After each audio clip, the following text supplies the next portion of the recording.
Right, so I thought I'd do a video about the Online Safety Act. I got a comment from one of my recent videos asking me what are my thoughts on it.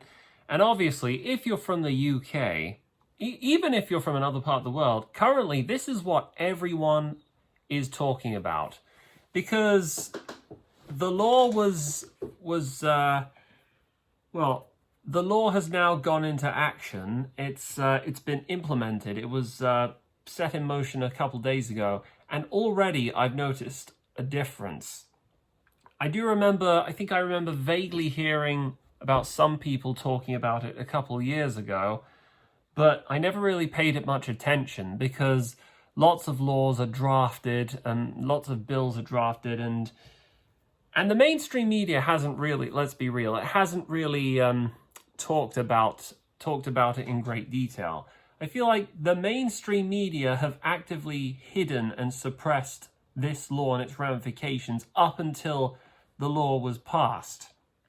So they're very much complicit in this law being passed up. So essentially, if you look at this law and how it's being marketed on the internet, you'd think that the way they try and sell it to you is they want this to be a law that's about children's safety. You know, they want to protect young children from looking at porn websites, or they want to prevent people who are at risk from harmful content.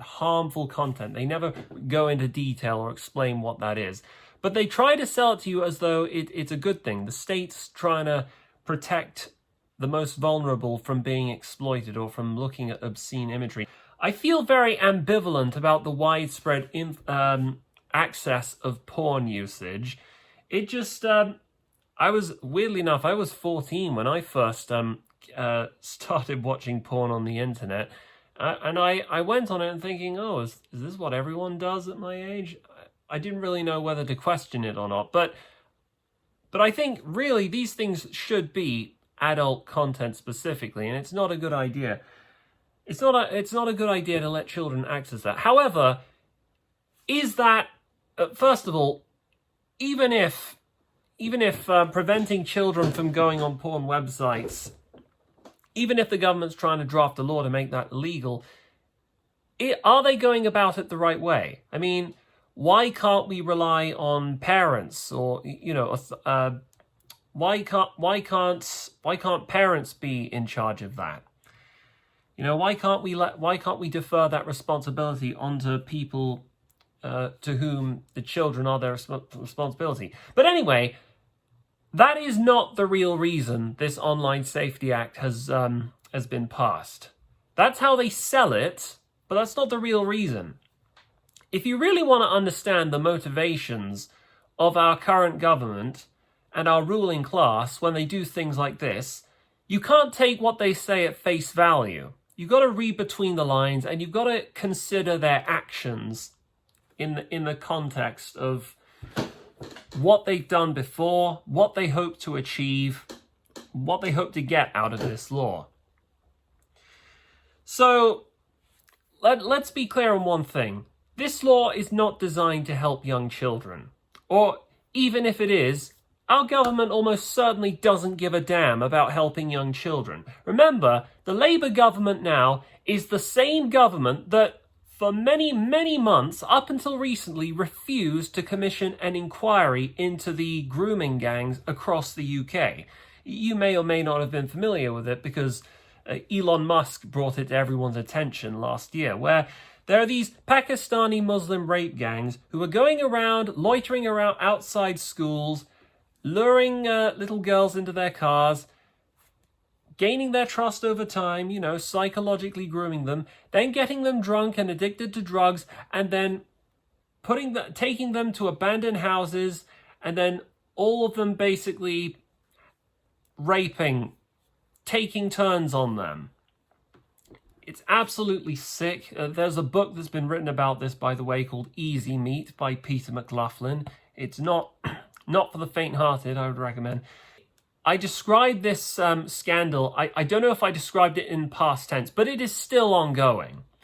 It is still ongoing. It's been happening since the 2000s, and we all know that the government have been trying to cover it up. Basically, everyone probably in our ministerial cabinet and people from the 2000 New Labour government, they're probably implicated in this as well. They know it's ongoing, but they're not going to stop it because all the Muslim rapists who are doing it, they are basically they're Labour's biggest voting electorate right now. They don't want to upset their own voter base. And even worse than that, some people in the Labour Party they have this sick ideological commitment to letting this happen for the good of diversity. It's really messed up. But and that's just one thing. Let's not also forget that in recent years they've been letting these boat migrants from all countries all over the world. Some of them are from war-torn countries. Many of them are not. They've been giving them little to no background check whatsoever, and the vast majority of these men, let's be clear, they are adult men around my age. You know, they're not women and children, so we're not taking refugees. And they haven't just been giving them free asylum, free money, free clothes, and free housing at our expense, you know, because our money's been stolen from us and being spent on them. But they've been, in a lot of cases, these migrants they've been billeted in towns, often within walking distance of young girls' schools or places where young girls or young boys are around. A lot of these migrants, by the way, come from countries like Afghanistan and Somalia, and in some of these countries, and one thing I should say to you is, a lot of them come from countries where they have totally different attitudes towards sex and marriage and women in general. There's, for instance, in Afghanistan, there's a well-known sex practice called bakabazi. I don't know if that's how you pronounce it right, but it's when... Hold on, let me position this camera down here, there. It's when they dress up these little boys in girls' clothes and they them. It's really sick. I've heard anecdotal stories of former soldiers who knew that this was happening and yet were told to shut up and just let it happen back when our soldiers were in Afghanistan.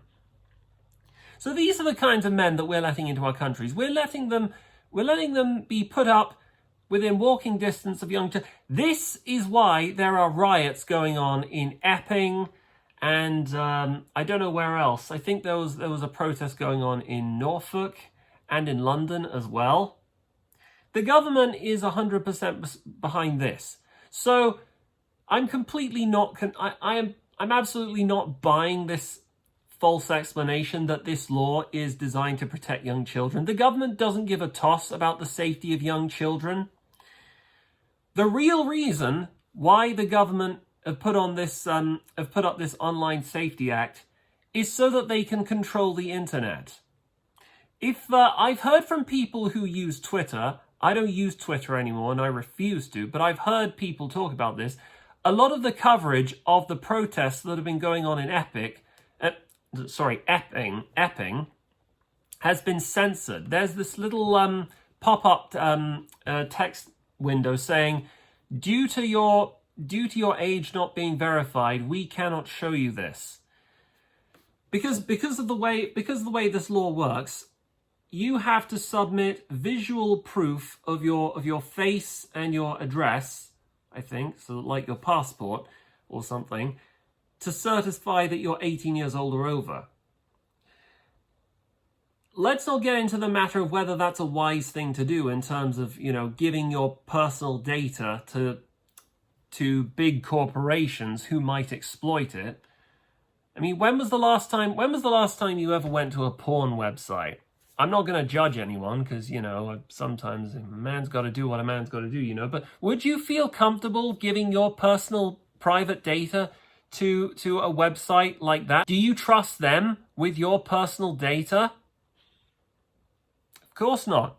So no one, hardly anyone is going to do this. But what kind of effect is this going to have? Well, it's going to shut down all public discourse that the government doesn't want us to see. See, ever since the rise of social media, ever since Elon Musk purchased Twitter, by the way, there's been a whole new avenue of discussion, of political discussion, that the government doesn't want us to acknowledge. Because, all right, when I say the government, I'm not really just talking about the Labour Party.